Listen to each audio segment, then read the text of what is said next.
Hello, we are live. Give me half a minute because actually I have 1 minute until it's officially 11 o'clock, and hopefully I can do some fun things in that moment. So if you will join me, my name is Lee, obviously. Let me just...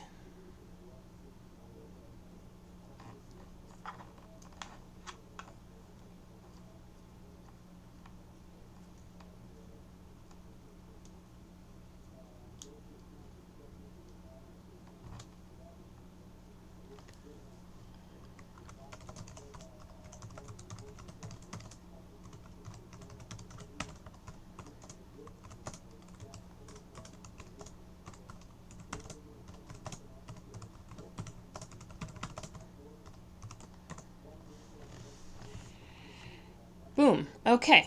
That is the last thing to do, and now I should be able to do this. Hello everyone, it's perfectly 11 o'clock, which is when I said I was going to start the stream. My audio quality is going to be a little wonky because my roommate is watching TV in the other room, but that's okay. Welcome to my channel. I'm sorry. I'm a hot mess. I was working today, but I managed to catch the last bus. The 9:15 bus to the 10:15 bus, which means I got to catch the last bus, the 9:30 connecting bus, which means I didn't have to walk all the way home from the bus stop. It's a mile and a half away, which is nice. I'm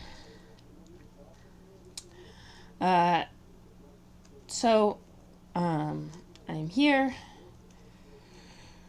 The stream. Excuse me. Stream is going, and yeah, we're live.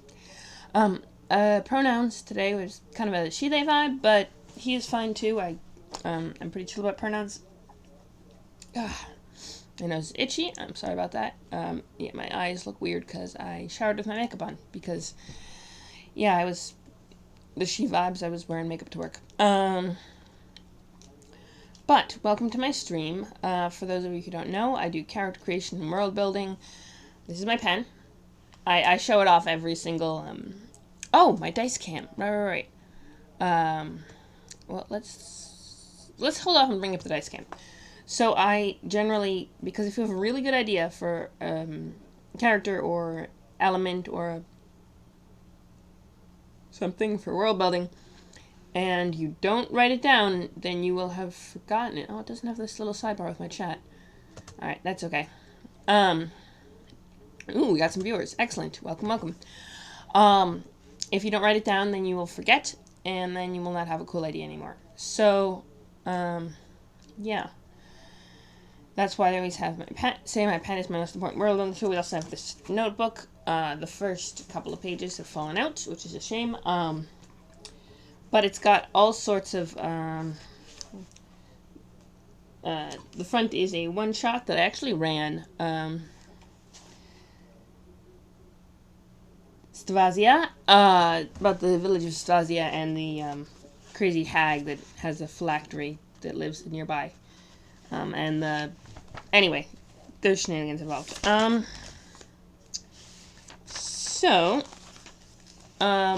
but what I've been doing... Oh, we need a name. I never got a name for my straight guy. Oh, yes. So he needs a name.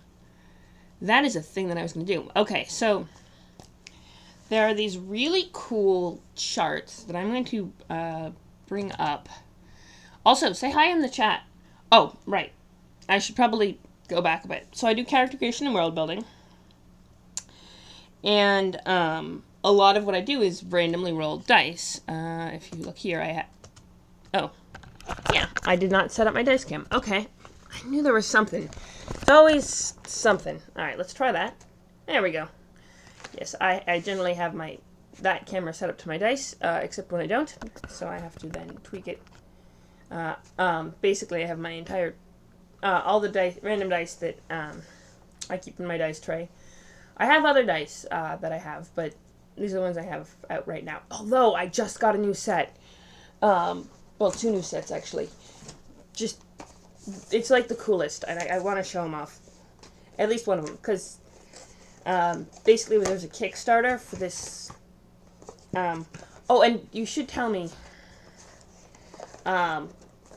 if there's any audio issues. It's the connection's being weird, so I don't know if. Here, I'll put that in chat.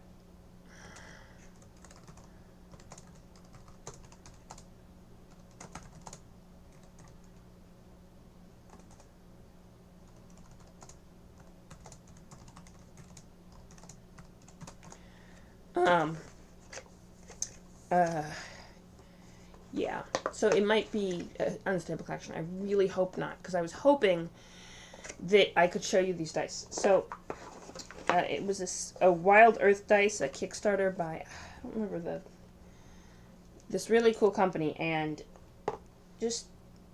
I just need you to appreciate these chunkers, because they are beautiful, and like that. See, it's bigger than usual, and it's like really nice resin, and then just very pretty dice. Yeah,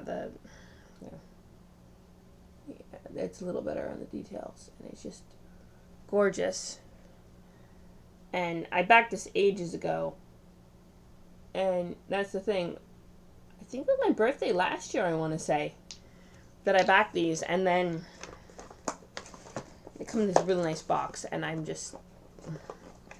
say it was my birthday last year because, yeah, I got birthday money from my aunt.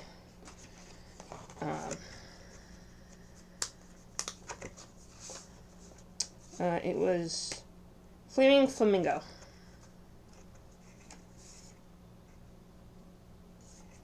Yeah, Flaming Flamingos. With a Z on the end. I don't know, it just looked cool, and I got a special birthday present, birthday money from my aunt, and I backed the Kickstarter for these really pretty dice, and now I have really pretty dice, and it's just like a year later, but I have them, and they came, so that's pretty cool, essentially. Okay, that is the aside for today. Okay, so I have the dice cam. So, Rogue Trader, for those of you who don't know, is Warhammer 40k, and my internet is being really weird, and I really hope that you can all see. And I'm going to try something.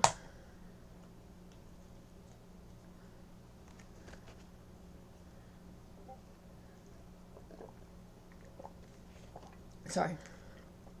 Ginger ale.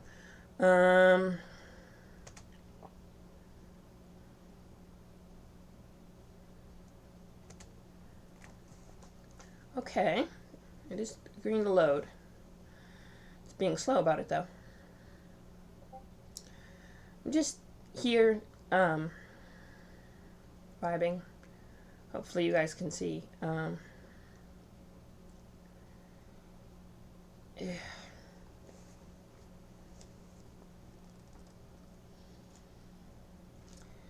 But what I was going to do,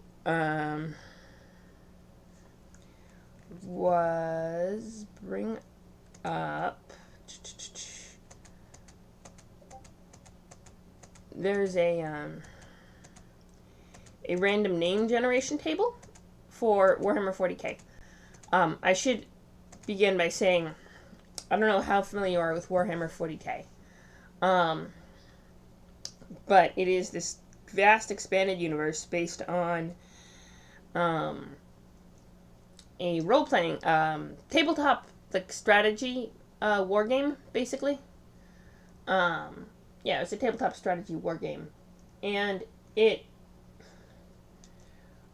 yeah, basically it's a tabletop strategy war game. And fine. Yeah, this is the part of the stream where I stopped to give Granner a pinch of fish food. He's my streaming buddy, and he is in a tank right now, well, a bowl right next to my, yeah, have some, computer vibing next to me, just being adorable. And in any case, Warhammer 40k, intensive stuff.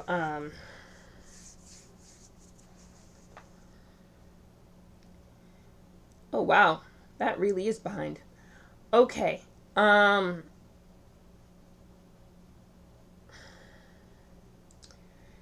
Yeah, this stream isn't going to be very long, but well, we'll see. Oh yes, but I was going to explain about Warhammer 40k while I get this set up. So,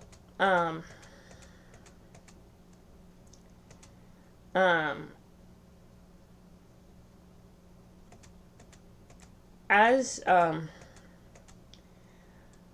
Warhammer, okay, let's do this.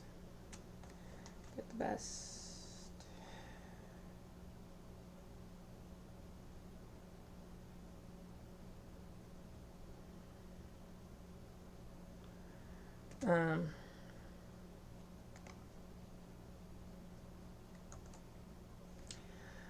Okay.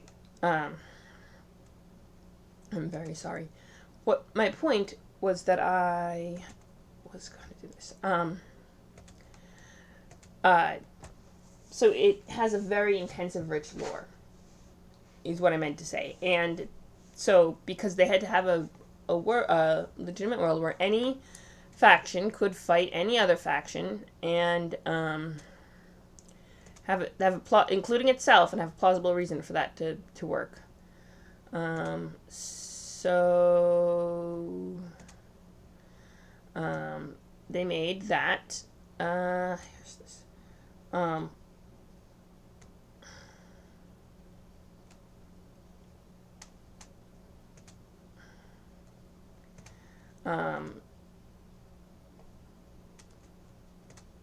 Alright, so they created all this rich lore and people started to really vibe with the lore, right? So, let's see, save.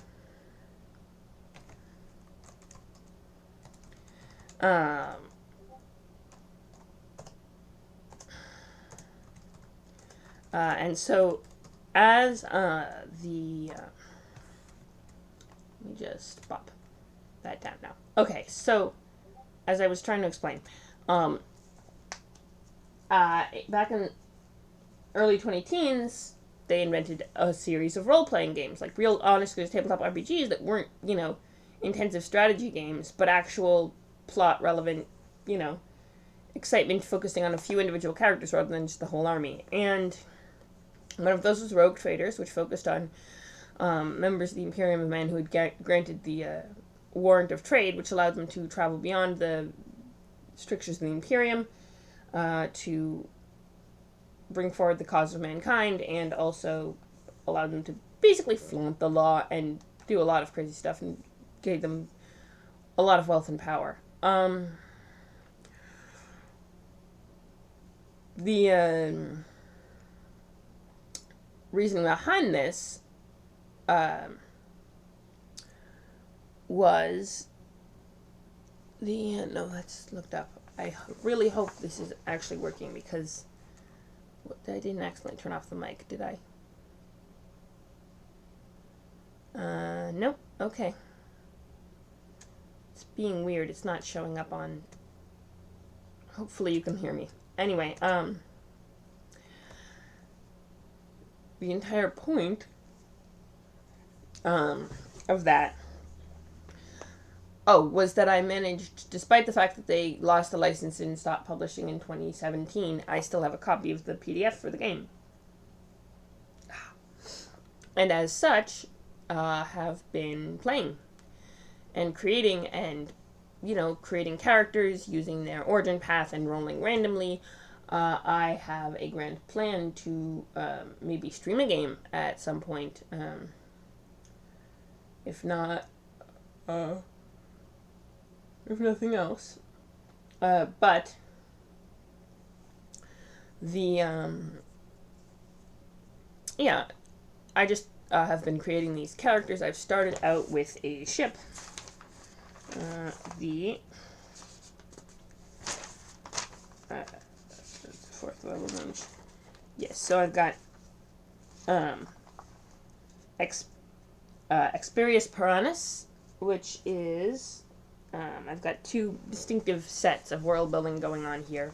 My Pathfinder Firstie and my Rogue Trader, and they're all mixed in, and it's quite exciting. And then, of course, if I do start doing Starfinder, which would be really cool because I find Starfinder quite fascinating, and then I would have 3 separate threads going through this notebook, which makes a lot of sense. But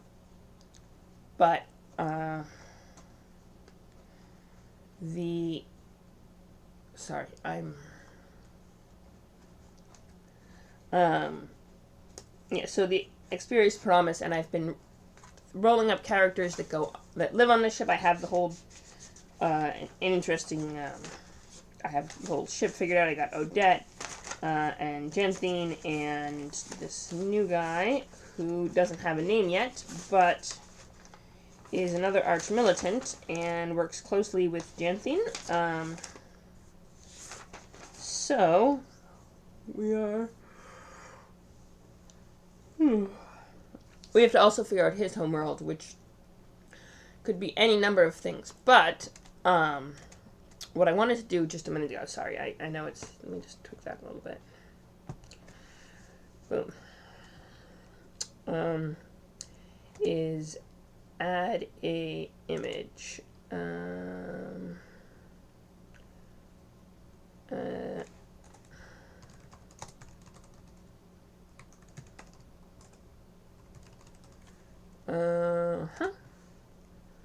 And we just gotta find the picture that I just put together.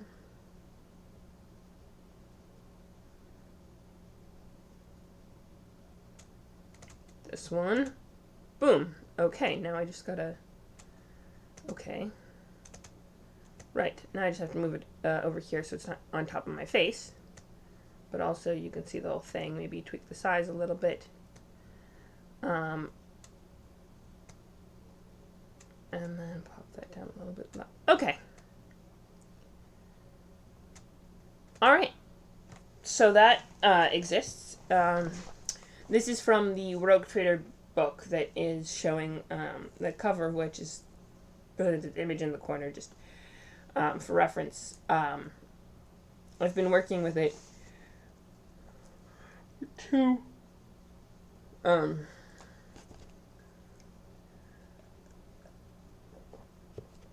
I'm really sorry. I've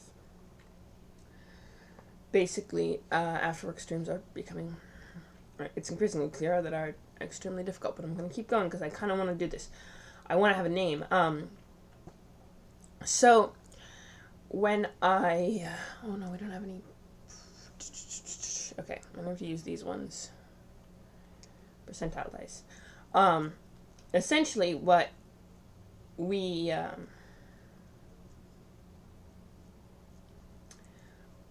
would do would be roll the name on the chart, because it seemed sensible that you would do it such a thing, given, you know, everything.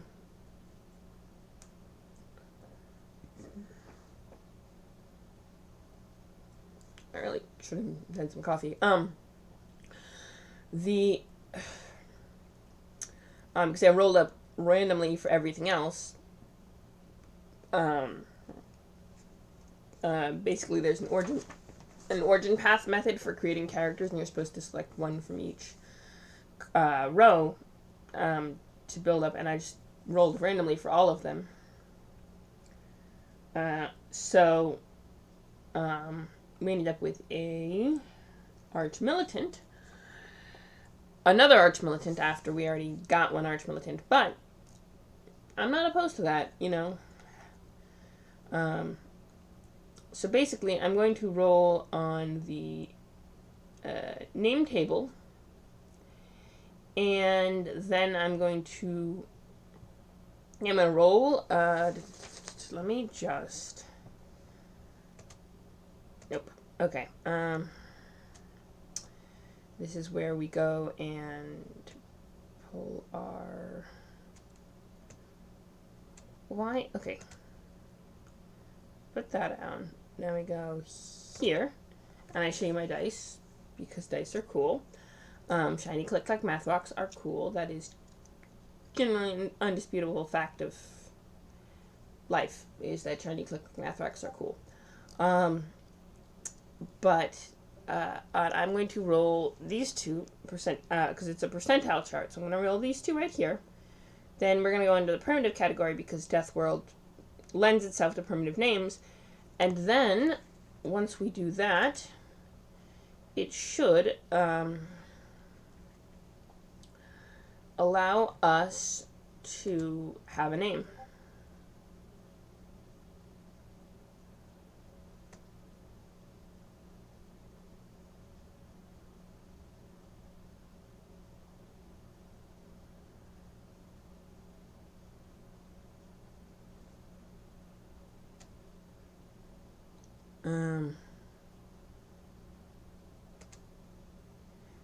So we are gonna roll it. Let's do it. I try to roll at least something on one random table every session. And then we have to come up with his homeworld and Adette's home ship and also a few other things. Just basically, we're working our way up.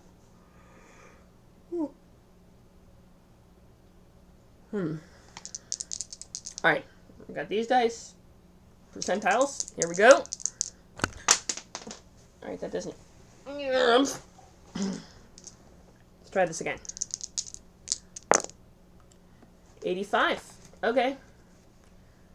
Yep, we got this. 85. Yep, so we got 85 on the percentile dice. Let me bring, get the dice to go away, and we'll bring up this one. And 85 brings us Zyle. Okay, his name is Zyle. That's a good name for him, actually. I'm excited for this.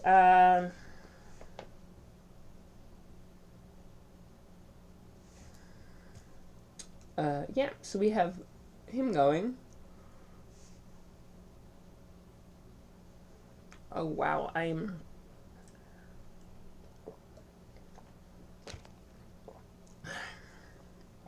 really trying not to do that. Okay,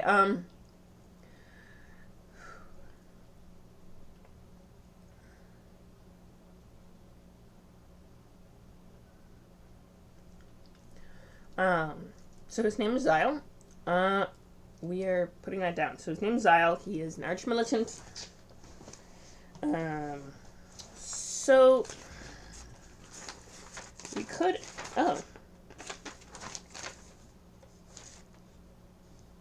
Oh, right. We were saving that for. That's why that. Okay.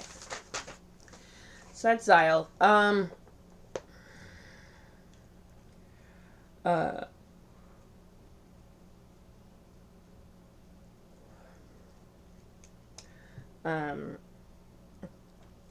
Okay, so apparently the Rogue Trader streams are going to be short because I'm going to be physically exhausted all the time. I'm learning about my new work schedule and how it's affecting me, and this is apparently one of them. I really don't like being tired during the stream because I want to be exciting and entertaining and fun to watch because that's what you guys want, you know? I want to be on point for you guys, but I figured finish Zyle. He's a straight guy. He's from a death world. I need to let's make a list. You know what we're gonna do? We're gonna make a list. I know 1, Zyle's homeworld. 2, let me look at the other list actually. So I had a list before that was okay. I'm thinking Thursday we do straight up world building.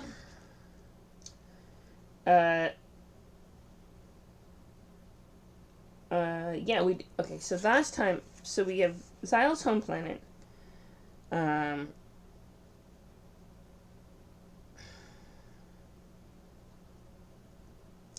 that I was going to do. I got 3 is...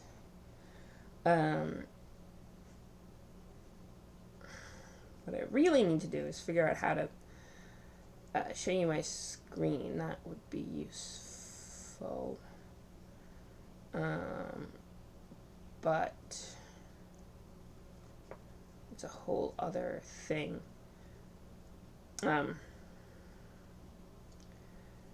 Basically what I need to do is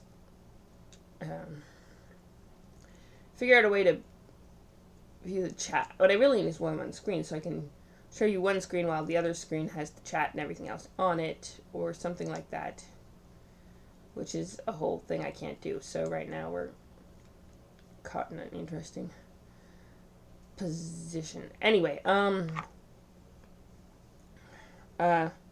Zyle's Planet, I was going to do Odette, another character here. I'll go back and read about Odette, 'cause she's cool. She is, Odette's the other arch-militant. She came from a ship. She was born on either a ship or a research station. You could make a research station, or basically she was born in the void of space and not on a planet at all. We could also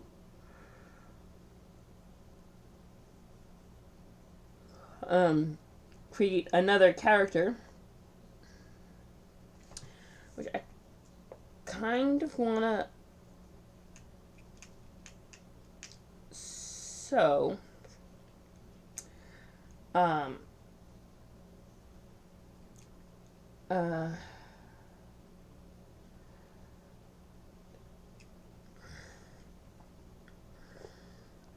was streamed for at least an hour.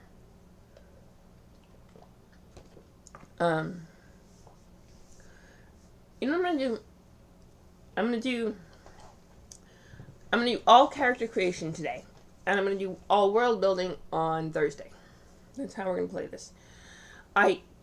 Next Tuesday I'm gonna stream earlier in the day, and not late night. But this Tuesday got sidetracked by me passing out. So,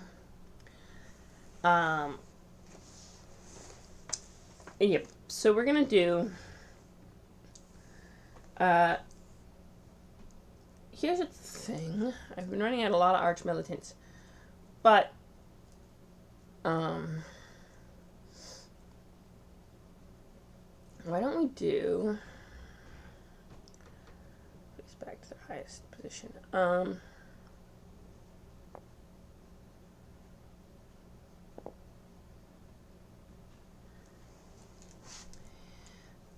Yeah, we're gonna do a completely random, because I don't have the mental energy to do world building. What we're gonna do right now is we're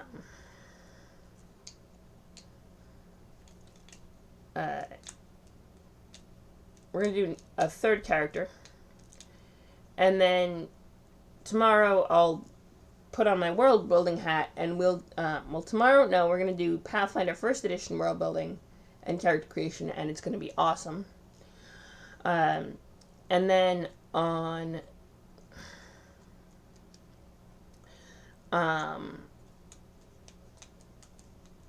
Thursday we'll go back and we'll finish. What I'm going to do is I'm going to start a character tonight. We'll finish it up on Thursday, and then we'll do some world building, and that'll be the Thursday stream. I think that's a pretty good continuation. So, and then Saturday, well, we'll see Saturday. It's going to be fun. I can guarantee.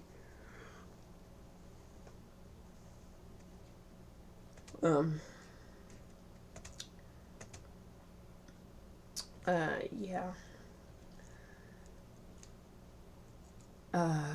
So, let me show you the origin path. So, Warhammer 40k here. Let me get rid of this. Is a huge universe with a lot of expansive lore. I'm gonna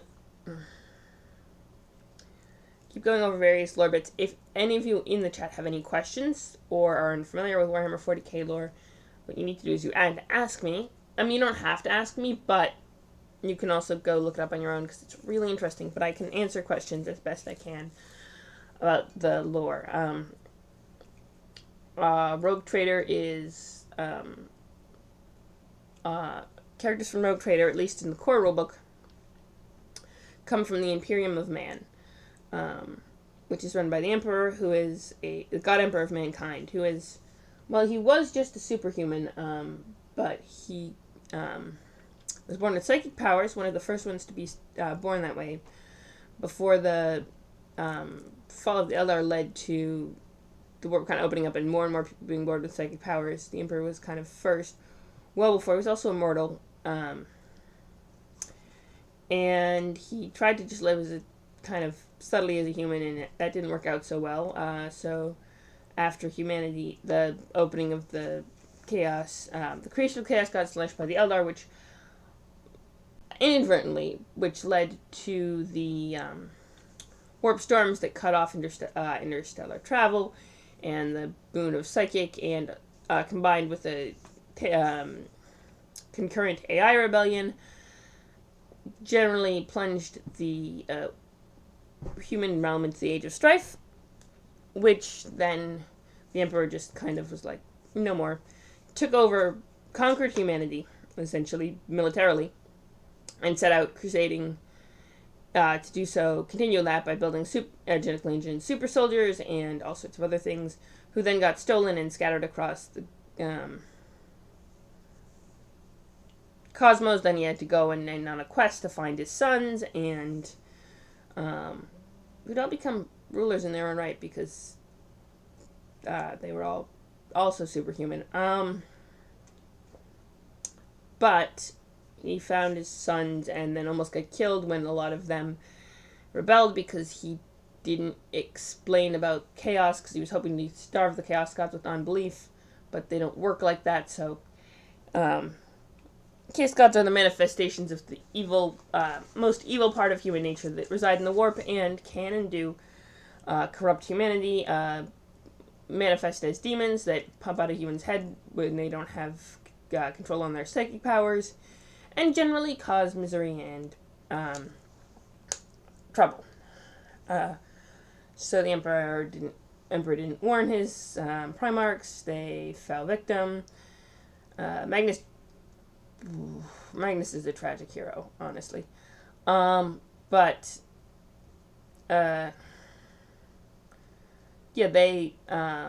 he was nearly killed, but is put on this life sword of the Golden Throne, and now he's just kind of has his presence in the warp manifested by everyone worshipping him as a god, which is ironic because he was trying to push atheism.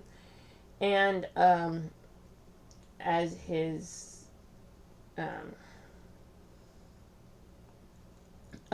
he holds the beacon that called the Astronomicon that allows for interstellar navigation, and is generally useless physically but incredibly powerful mentally, with his being paralyzed and on life support,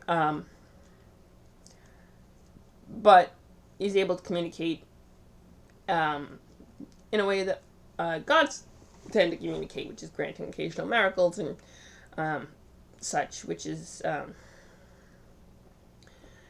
pretty great if you're the Emperor. For the Imperium of Man, and the Imperium of Man runs as a feudal theocratic despotism. It's run from the top, but every planet is run individually by the planetary governor and forced to pay tithes. But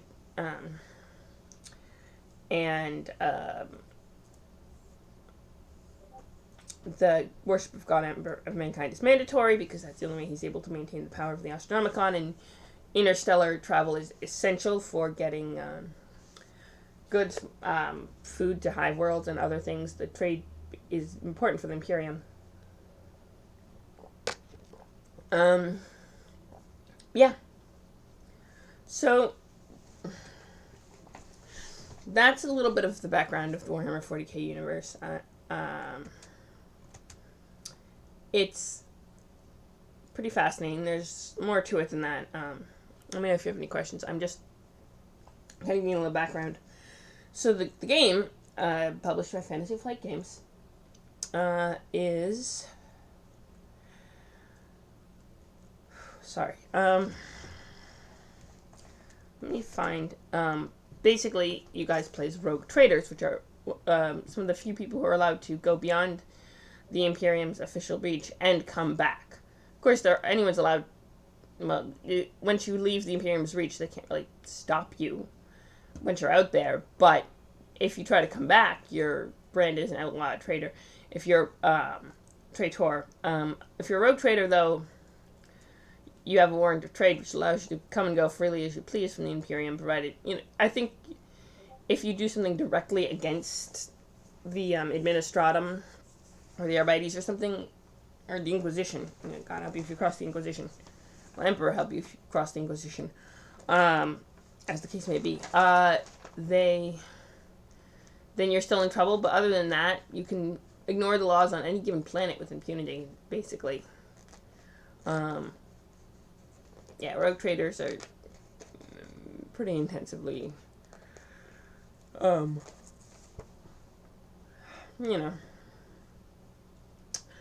But what, so those who work for rogue traders tend to be incredibly powerful and have tragic backstories, which is why they created this whole origin chart, origin path. Boom. Yes, so, I'm going to move over a smidge so you can still see me.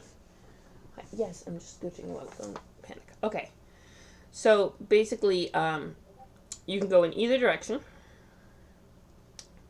Either you start with your world of birth, and then go down to your career path, which is like other role-playing games might have a class. It limits what, except by GM discretion, because GM discretion they give you a lot of leeway for GM discretion in the core rulebook, like specifically. Not just kind of the unspoken rule that GM can create their own house rules, and the players are kind of have to obey those, but like actual a lot of GM expression, discretion. But so you either start with type of homeworld, or you start with your career path, and you work your way through the chart. You pick one from each row. That's how it works. And the one you pick has to be either directly below/above the one you picked before, or right next to it. So if you were to, for example, be born in a hive world, you would have 3 choices for your next line for birthright. Be the Stubjack, Child of the Creed, or a Savant. Now, which one of those you choose would then further change what you could choose, would then influence what you could change for the next, the Lure of the Void, and then which would change what your trials and travails would have been, and that would have in turn changed your motivations, and that wouldn't change, in turn change your career path, your options for those. There's a thing saying that GM discretion for non-contiguous paths that are a little wonky are allowed simply because, but it suggests that not letting players do it unless they are super familiar with the lore, so because it's lined up in such a way as to make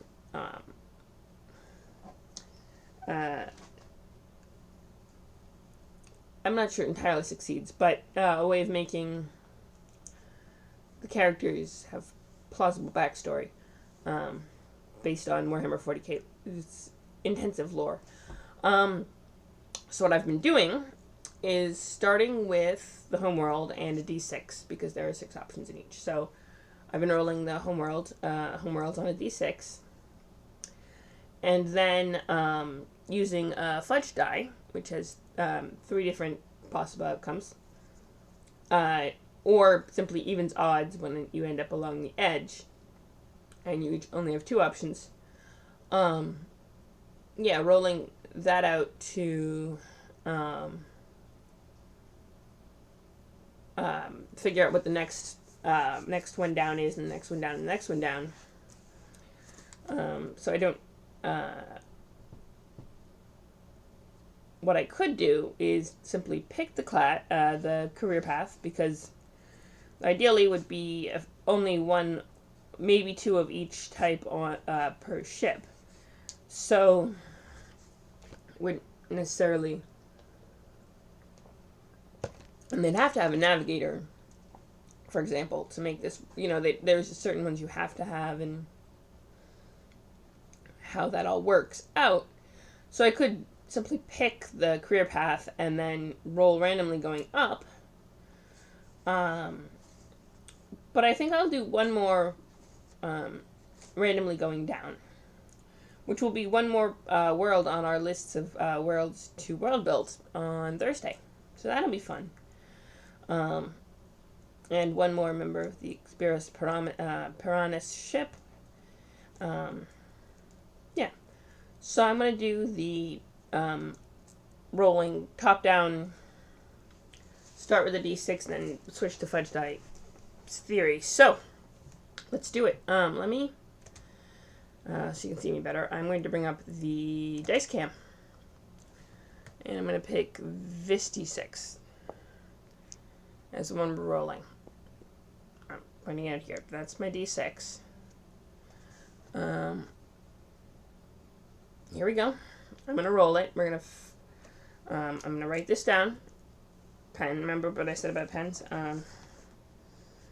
So we have Zio, and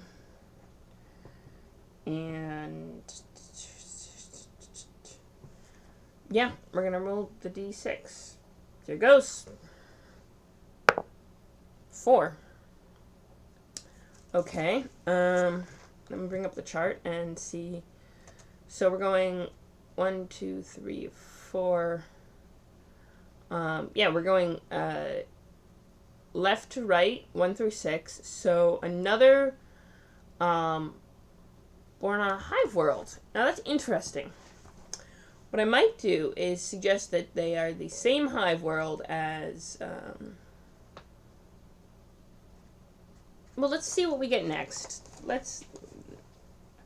We'll see how it plays out in terms of rolling. So,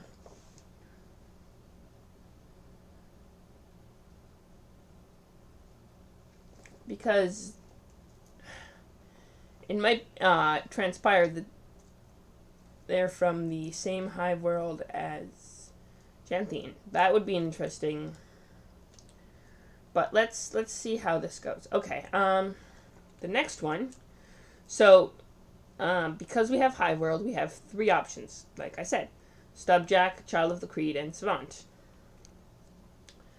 Those 3 options, what I can use to represent those. Okay, so minus, plus, left, right, center. Okay, so I'm writing this down so I don't. Okay, so let me show you how this works. We have a fudge die, for those of you who don't know. So 2 sides have this plus sign on it, 2 sides have the minus sign on it, and 2 sides are blank.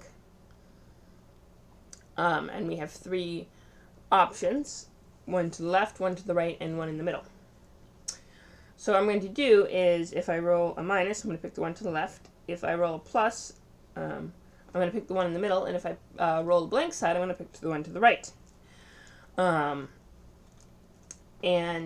we're going to roll it, and we're going to see how that goes. Let me... But first, I've forgotten how we did this. I'm going to go back up to here, and I'm going to read about hive worlds, kind of let you get a feel for what hive worlds are like. There's also a lot of... the home worlds are the longest of the...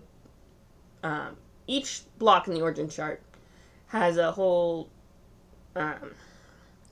couple of paragraphs explaining what the deal is with it and what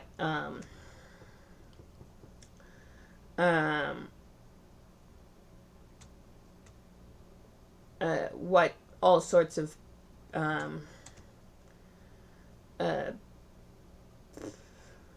shenanigans, all the material benefits, the mechanical, rather, benefits and detriments of each thing is the type of world's role in the Imperium, what this, lore. This is basically lore dump. And it's very fascinating. I find this incredibly interesting. So I'm going to read out the Hive world. I've been doing that. The ones for the worlds are the longest and the most detailed.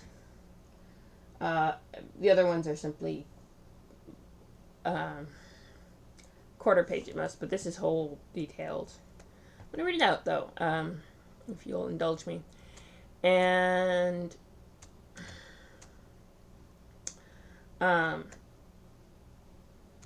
write down all the mechanical changes that it allows for it. And in doing so, also, if you are watching, I don't know if any of you are, but please say hi in the chat. I do really like to hear from people.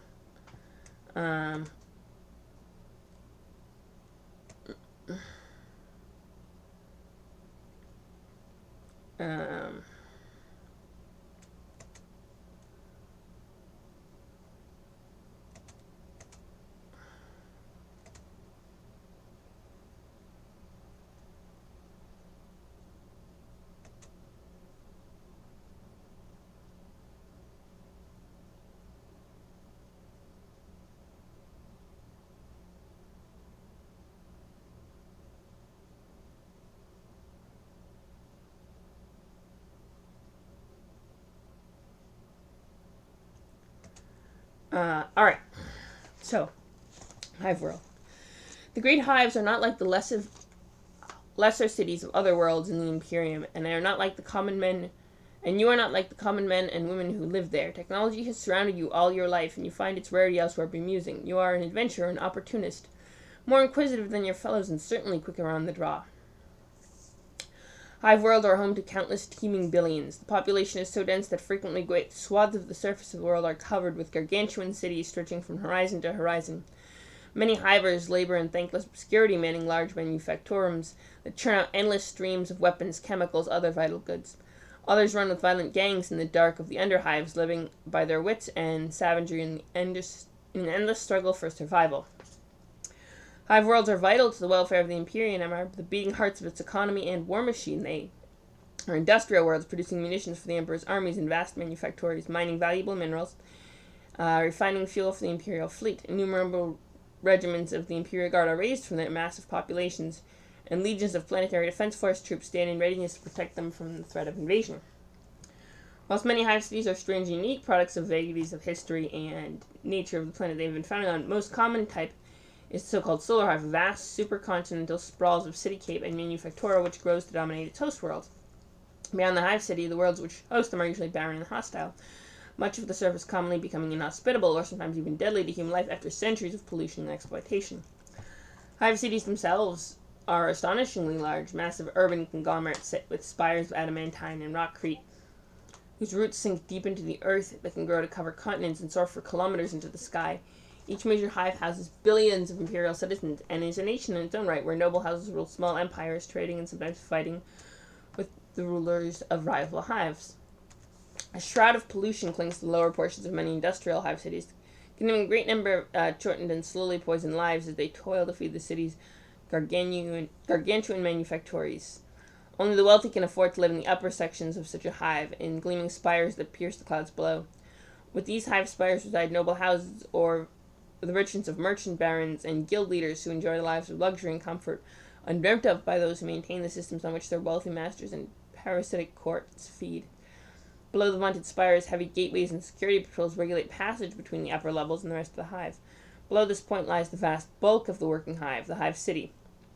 It's here that the bulk of a hive's population dwells, a concentration of humanity so great that it requires constant monitoring and draconian restrictions on its freedom of movement, or risk the whole system's collapse into catastrophe. Most mid-hivers know only their hive city and do not leave it during their lifetime. They never see the sky or set foot on the surface of their own planet. The further one gets from the heavily regulated industrial and population centers of the hive, the worse conditions become. The very air itself is endlessly recycled and pumped downward, growing ever more bitter and rank the further down it filters. Here the water is distilled from the discharge of the upper hive, and food must be supplemented with factory-produced concentrate, or, in rare cases where no other sustenance can be gained, spun from corpse starch. Crush zones, lethal toxic pollution, power failure, and collapsing access tunnels are common occurrences in the lowest part of the hive cities. These are the very edge of true imperial control, the places of decay, lawlessness, poverty, and superstition, but still better than the nightmare world that lurks below the margins, the world of the underhive. Some underhives are creations of or aftermaths of catastrophe, of reactors, explosions, structural collapse, burnouts, great fires. Normal habitation is all but impossible, but the underhive serves as a refuge for the destitute and the outcast, and is home to all manner of scum, outlaws, mutants, and the lost and the mad. Underhives are frontiers in more ways than one, and are often seen as a necessary evil, both a place to be rid of undesirables and a barrier against the often far more dangerous darkness below. They separate the hive city from the hive bottom. A desolate, polluted waste, long since abandoned and partially flooded with centuries of effluence and industrial waste. In the hive bottom, the only living things are the most monstrous mutants.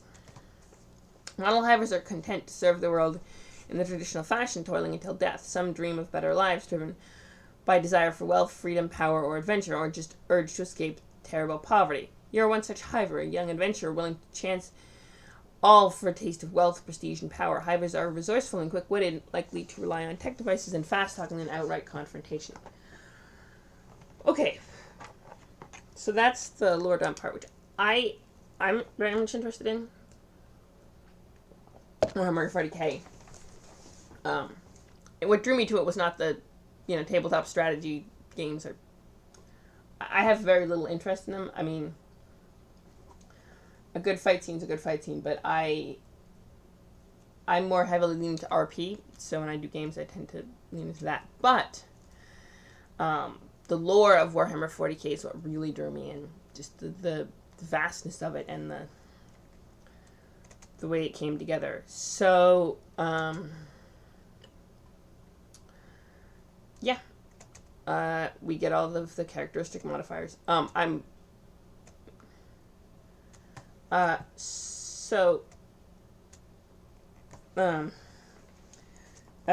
characteristics, it's 2d10 plus 25 in,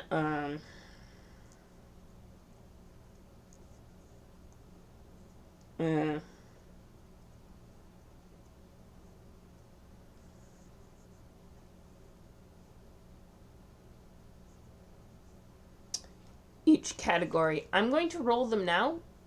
Usually when I do a build like this, for the Warhammer 40k builds, what I've been doing is rolling up the characteristics afterward. But I'm going to roll them up now. I'm going to roll them up now. And then, the way the characteristics works in Warhammer 40k is out of 100, and you've got 9 of them. Weapon skill, ballistic skill,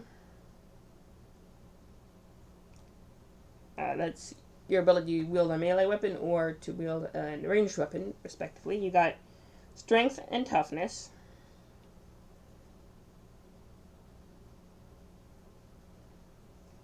agility. So you got your 3 physicals. Then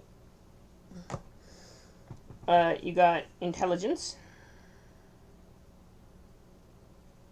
perception, which is separate than willpower. They separate what in D&D Pathfinder would be considered wisdom into perception and willpower. Willpower comes into very handy with if you're wielding psychic powers. And we don't know what our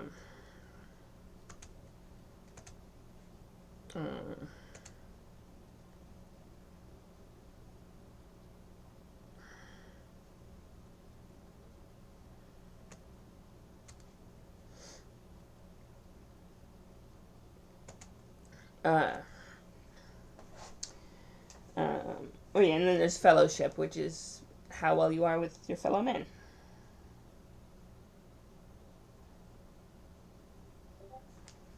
So I'm going to, it's out of 25. And all the rolls are on percentile dice, and you want to roll under. So you want your score to be as high as possible. Now, certain rolls, of course, are not,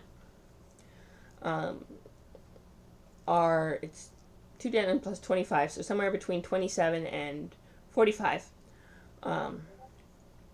Although modified by other things, and you can keep increasing it by spending experience points. And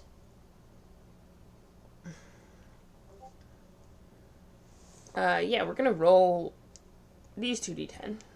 Put them here. Kind of show off a little bit.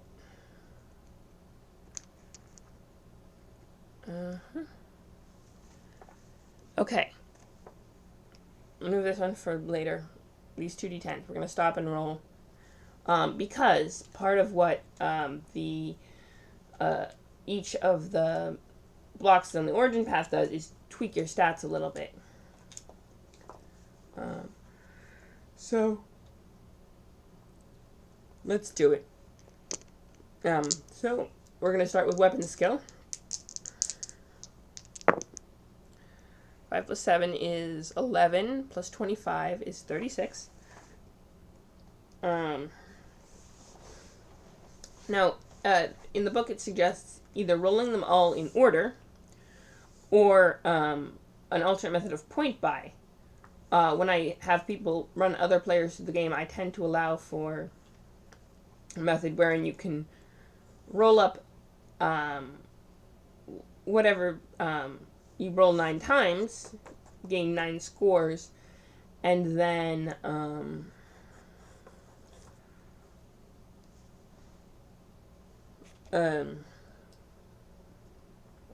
apply them to whichever attributes. But because we're rolling this character completely randomly, I'm going to use the roll them in order. So we go with weapon skill, then we go, which is a 36, not bad so far. Then we get ballistics. Here we go. Ready? Ballistics is 14, not bad. So 7 plus 7 is 14. Plus 25 is 39. Okay. Strength. Let's see if we can't do that. That's 4 plus 9 is 15. 15 plus 25 is 40. So that's pretty, this is good.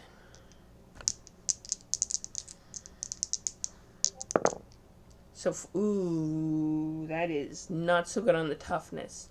4 plus 1 is 5. That is 30. And I think we get a penalty for being from a hive city. So that's going to be fun. Definitely on the sickly side. Okay. We got agility. 2 plus 4 is 6. Plus 25 is 31. Alright. Not great.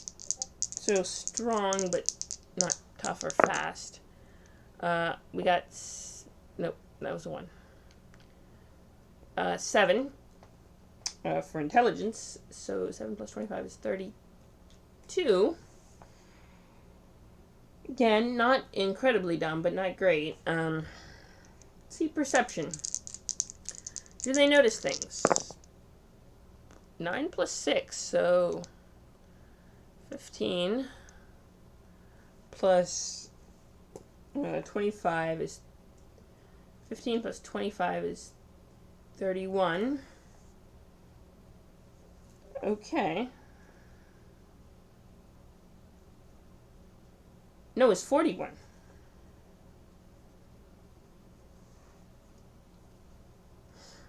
It's 41. Okay, this is good. This is good. That's actually doable. So, noticing is their strong suit.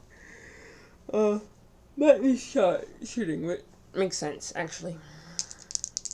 Here we go. 6. Okay, 3 plus 3, that's another 31. In willpower, ugh. We're gonna have to hope they don't get psychic powers. And 9, that's 14 in Fellowship is 39. So decent with people. Notice things decent with people. Okay, that's a good start. The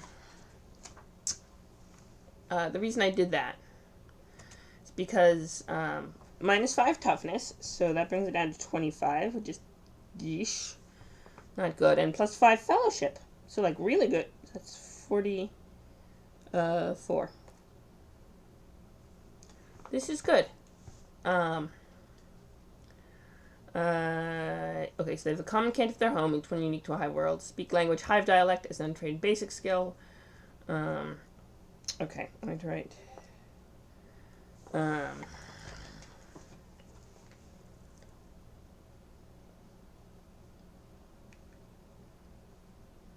Along with speak, what's called Low Gothic. So Low Gothic is sort of the general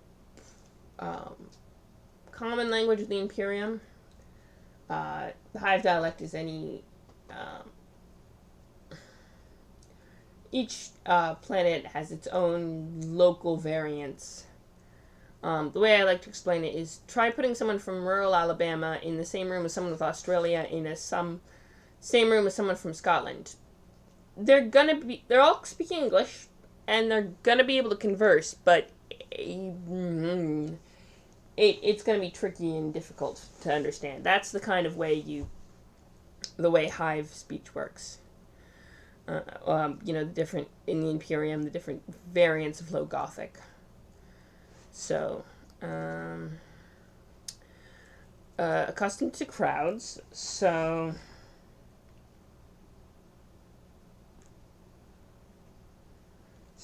crowds don't cause, and when running or charging through a dense crowd, hivers take no penalty to the agility test to keep their feet.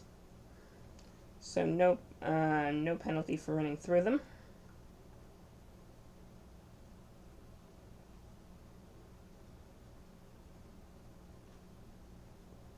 Okay. Caves of Steel. Tech use int.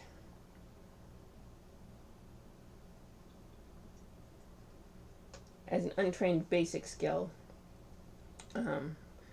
Which means there's no penalty to their rolls if they want to use piece attack. Hivebound. Ooh. This is a fun one. Hivers seldom endure the horrors of the open sky or the indignity of the great outdoors. That's true. I actually ended up creating a hive world called Renthok, and a lot of the soldiers from there had, never seen the sky, and when they went out on patrols, the first time they're going on patrol, they're trying to explain a sergeant is trying to explain what raincoats are for, and they're incredulous of the idea that rain is a thing that exists. I mean, it proves to when they go fight on various planets, but yeah, these, things you don't know about in a hive. Okay, -10 to all.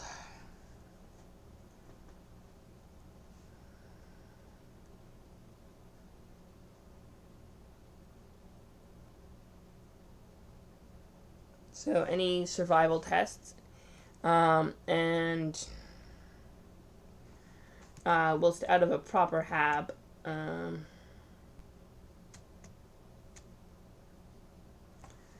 -5 to all int tests.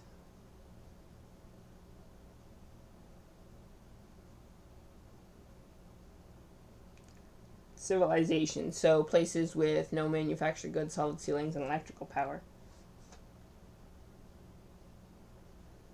-5 to all intelligence tests when outside of civilization. Wary. +1 to initiative rolls. That's handy. Like I said, the and then you get wounds and fate points. The reason I wanted to do wounds, that's the kind of the equivalent of HP. It's on a very different scale than most things, but it's 1d5 plus 1 to double their starting toughness bonus. Toughness is 25, and is unlikely to go back to 30. So we're gonna, it's 4, and then we're gonna roll a d5, which is like rolling a d10, and then have it, rounding up. So, let me do that. Welcome. Also, for those of you just joining us now, my name is Lee. She, they vibes today, but he is also acceptable. I'm chill about pronouns. I am working with Warhammer 40k and Rogue Trader, and we are creating a character. Probably going to end the stream soon, just because I'm exhausted. But I also kind of do want to roll up wounds and get this character kind of started. We just rolled statistics up for this character. We don't know what role they're going to play in the party yet because they haven't gotten that far. We're rolling randomly for everything, essentially. But for starting wounds, let me put this here. So it's 4 plus half of whatever this roll is. I'm using this d10. Rounding up. 7. That's 3. No, it's 4. Hang on. Rounding up, right? So 9, 10 would be a 5, 7. Yeah, so it's 4. That's 4 plus 4 is 8. Which is not terrible. Okay, and then fate points. Basically, another d5, so we'll roll this again. Same one. 7. Okay, and then I'll read. Roll a d10 to determine the Hive World's character's fate points on a 1 through 5. He begins with 2 fate points on a 6 through 8. 7 begins with 3. 9 or 10 begins with 4. So 3 fate points.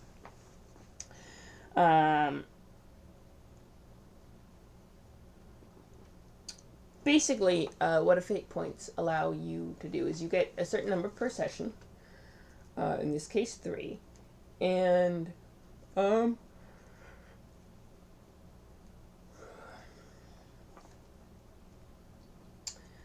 in this case, 3. And when you, you can spend the 3 on, basically on rerolls, on rerolling any check. Although you have to take the, you have to take the new result. So, you know, there's a little bit of risk involved, because there are degrees of success and failure. And, so it is a risky move. But yeah, you can reroll using a fate point a certain number of times per session. You can also burn them to do incredibly powerful things. Why don't we figure out? Let's go back to the origin chart for a sec. Boom. So, we got Stubjack, which is basically mercenary training. We got Child of the Creed, religious training. That is an intensive thing. And then you got Savant, which is a high-level education in history and the like. I'm going to, and mathematics. So we're going to go with roll for it. Left, right, center. And I got the fudge die out, and I already explained how it worked, and then I got distracted by rolling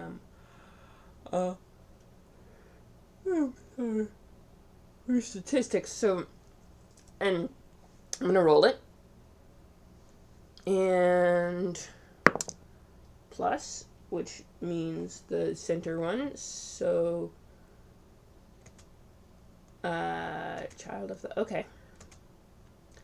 Let me,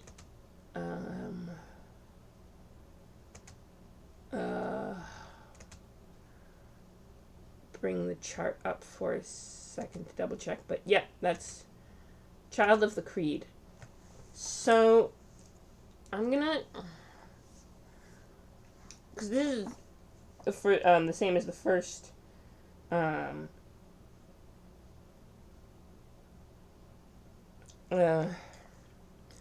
read you the flavor text that kind of, it's a lot shorter than for hives, and these are the first two that Janthine got. I don't know if that's a good thing or a bad thing. If we get too much the same, we're gonna try to figure out.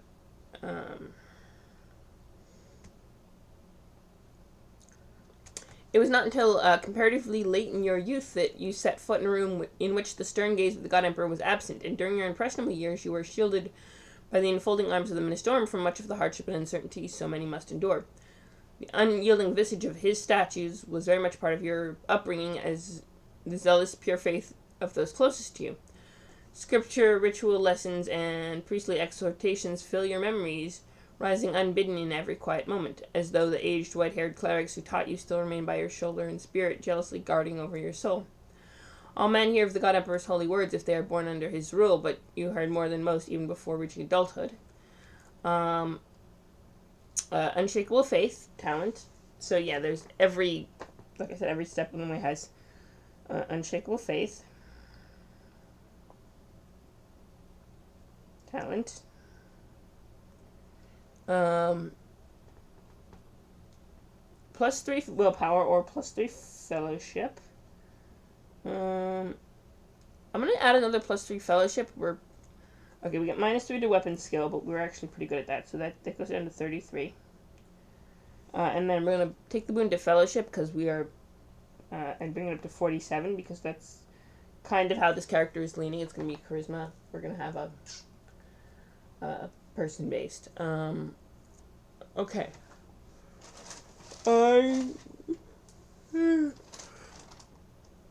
I'm sorry. The good news is I streamed for a whole hour, so I'm trying to not cut my stream short because I know you guys want to hear all of this. On the other hand, I spent so much time floofing around that we barely have any time made any progress. But I'm also pretty much exhausted, so I'll do one more. Let's do one more. We'll see how we feel after that. I'm probably going to go to bed at some point, but I do want to keep going for you guys because I know this is, and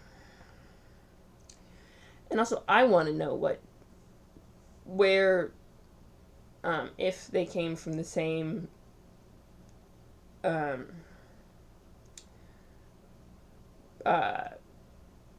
planet where the lives diverged. Lure of the Void. Few Imperial citizens ever see beyond the narrow horizons of faith, toil, and the vicissitudes of life upon a single world. Many do not even recognize that anything lies beyond their appointed cycle of birth, service in the God Emperor's name for as long as they remain capable, and burial in the very place they lived all their life. Such is the price paid to keep at bay the corruptions that inevitably accompany freedom and knowledge. Yet there are bright sparks amidst the darkness of ignorance. It is a continuing strange miracle of human nature that from the downtrodden, planet-bound masses arise adventurous, ambitious, and sometimes twisted or rebellious souls who seek more, or have it thrust upon them by uncaring fate. It is these men and women who, through endeavor, fortune, or the turning of the great events, strike off from their home world and set foot on the greater stage. So, we're gonna go, bring up the chart. We got Renegade, Duty-Bound, or Zealot. Well, this is going to be interesting. Okay.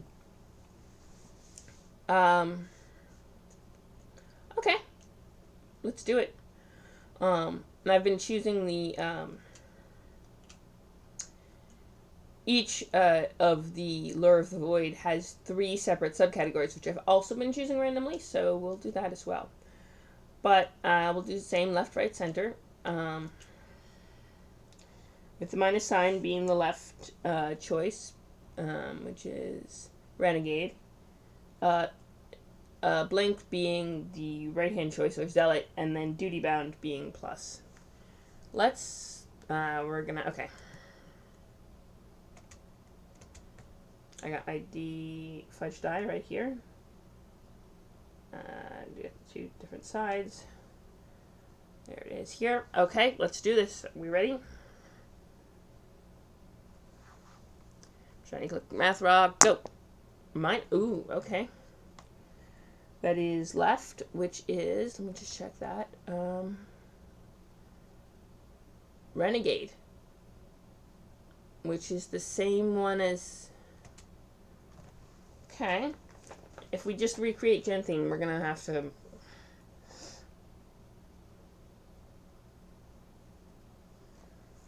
Alright, we're gonna roll for what subcategory we get, because let me read, well, let's read out what this means. The Imperium survives and prospers in no small part due to the narrowness of its vision, by the strictures imposed by high walls, harsh order, and obedient faith on worlds where no man looks beyond the simple roads taught in childhood.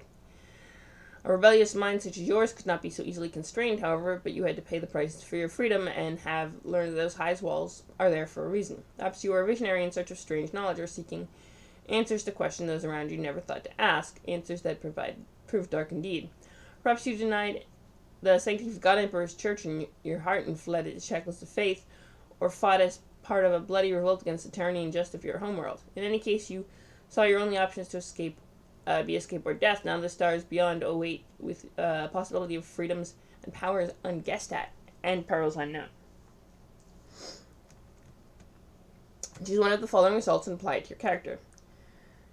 Recidivist. You gain enemy Adeptus Arbites and resistance interrogation talents. You also gain concealment as a trained basic skill. Freethinker. You gain your choice of +3 intelligence or +3 perception, but -3 willpower, and gain the enemy ecclesiarchy talent. So this is where you piss off the church. Like visionary. Suffer your choice of 1d5 corruption points or 1d5 insanity points. In return, you gain the dark soul talent and forbidden lore as a trained basic skill. Well, that's interesting. Alright. So I'm gonna go with recidivist as minus, freethinker as blank side, and dark visionary as plus side. And we're gonna roll it.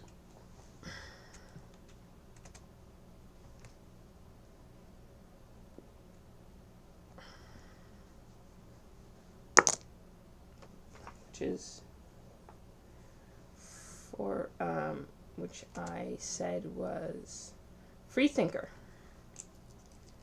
Okay. Just the same as Janthine as well. So it's +3 intelligence or +3 perception. You go with intelligence is not terribly low, so I'm going to go with buff up perception to 44. -3 willpower brings that down to 20. Ooh. Well, 28. Okay. Alright. Enemy ecclesiarchy.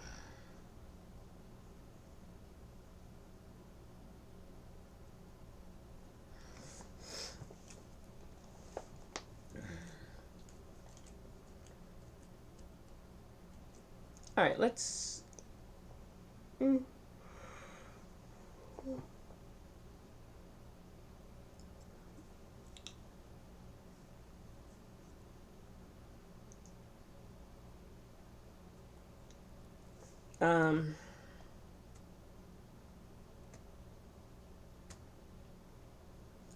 Okay, I'm gonna go with, because we're almost through the chart, if I recall correctly. Trials and motivation and career. Okay, so, no, sorry, that does not help anyone. Okay, we're gonna go with, trials. Here, let me, read this. Okay, A cut above the rest of Rogue Trader characters are a cut above the rest of humanity, whether by dint of sheer talent, raw energy, dark fortune, or plain will to survive. They have prospered where others have fallen and have been raised up to the status they currently hold. Such individuals are not simply the product of their background and training, but also those experiences they have endured, experiences that have forged them into what they are where others around them are broken and destroyed.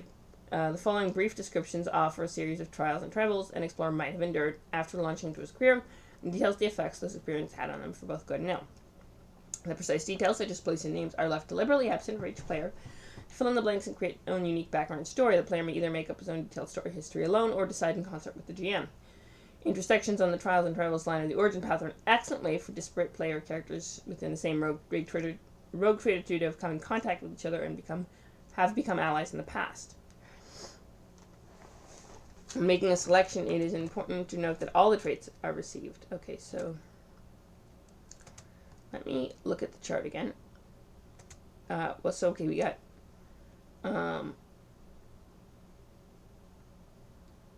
press ganged, which is what happened to Janthine. We got calamity. And Shiplorn. Ooh, Shiplorn is yes, calamity, I believe it is. Let me just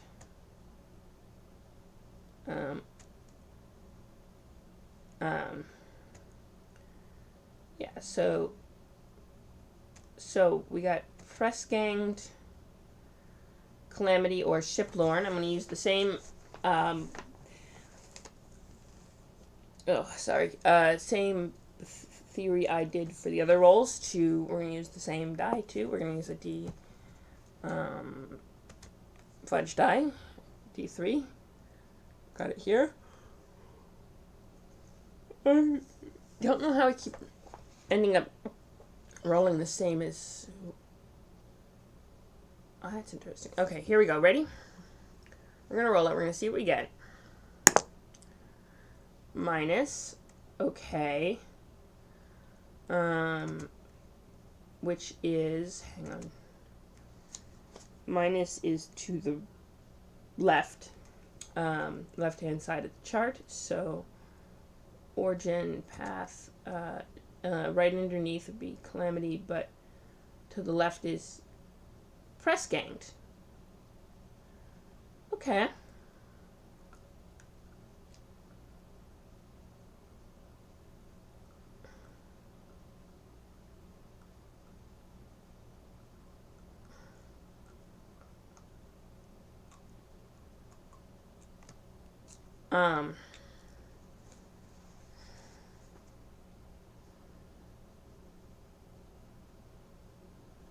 So our options are, well, let's go for motivation. We have, all right, I'll write down very quickly we're going to get through this.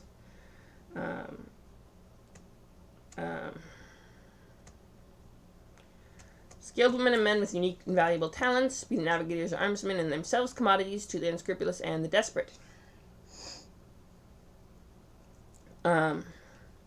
There are many voyages undertaken and crewed by those who have little choice in the matter, from ratings that toil under overseers lashed in the depths of worship to abducted astropaths and psychons of rogue trader blood, whose shackles may be made of silken threats and prison cells crafted by insidious blackmails, but are no less real for that. Although some may see such experiences no more than part of the great game of things, you took a different view and have sworn to never be a puppet or pawn in someone else's game again.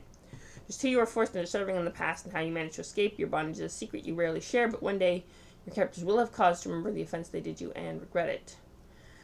Thanks to your shadowed past, you have picked up some knowledge on the way that you would not normally have access to. You gain a single skill that has no prerequisites for your character. You also, okay, so +1 skill with no prereqs, +1 common lore. Good to know. And jealous freedom. Which basically states, having endured captivity once, you have no intention of doing so again. You react violently toward the prospect of imprisonment or loss of your freedom. You may take a willpower test to avert this, modified by the provocation and the consequences set by the GM of succumbing to your dread. Okay. Here we go. I was not expecting to roll exactly the same as Janthine when I rolled hers up. Okay, what did... Now we this is where I go back and check. That's Odette.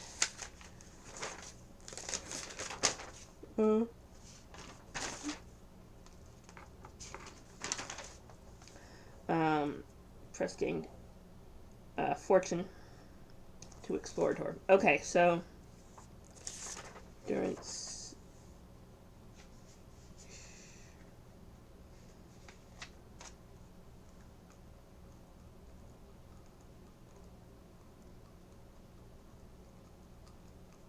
Okay. Roll for motivation. So we get fortune, vengeance, or endurance. This might be... Alright, let's roll for it. I'm going to...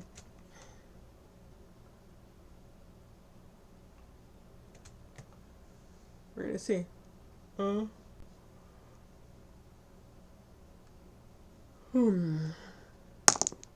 Plus. Okay. Let's do it. Which is the one to the cent directly below. So, I believe that would be for fortune. Okay, so origin path, fortune.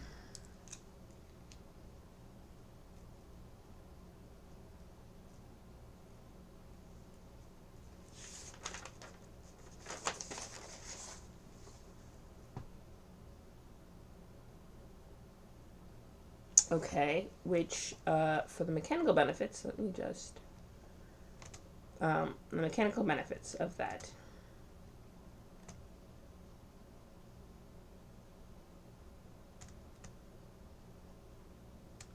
You seek wealth beyond measure, countless thrones with which to pursue the fulfillment of your every desire. You understand that all things begin with the clink, clink, clink of worn thrones, coins dropped into a finely crafted counter.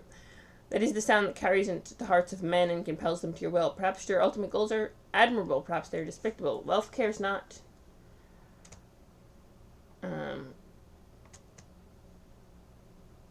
And wealth causes others to care not. So it is that everything you ever wanted and everything you could ever need all comes down to thrones. You must have them and the great wealth they represent. That is your quest, and you can only hope that you are still the same person at the end of it, having invaded myriad ways in which single-minded, fortune-seeking twists the mind and the soul. Ooh, it's +1 fate point. Which brings it to 4.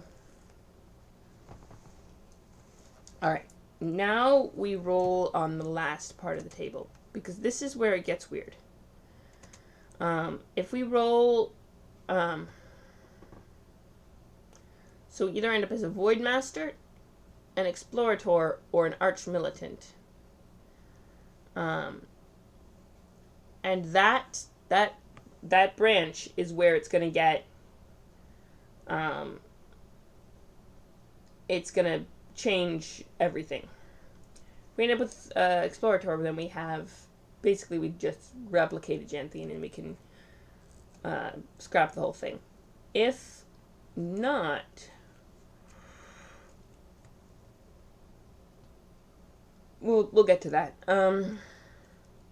We'll take the characteristic sets and re-roll all of it. Probably. If not... Well, we have 2 options. Let's go with this. Let me roll first. And see if we... Statistically speaking, the odds of rolling exactly the same path through are slim to none, but apparently not none, so... Plus, which is to the central. Ooh! This is where we vary. Void Master. A Void Master. Okay.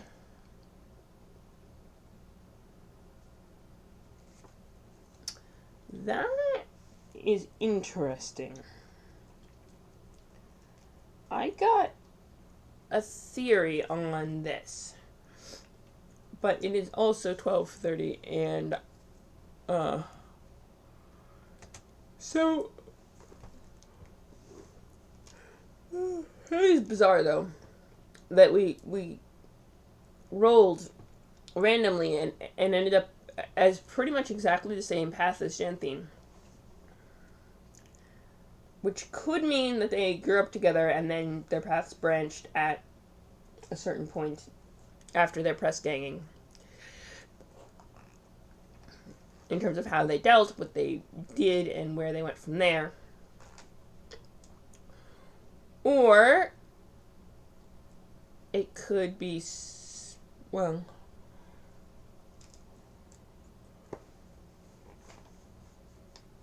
it could mean very interesting. Alright, but I'm going to figure that out on Thursday. And I am excited for that stream, honestly. Hopefully more people come to that one, but I get that it's late at night. Next Tuesday I'm going to try to stream in the middle of the day. My options, I know the best time to stream is the evening, but I don't exactly have the option to do that because I'm working.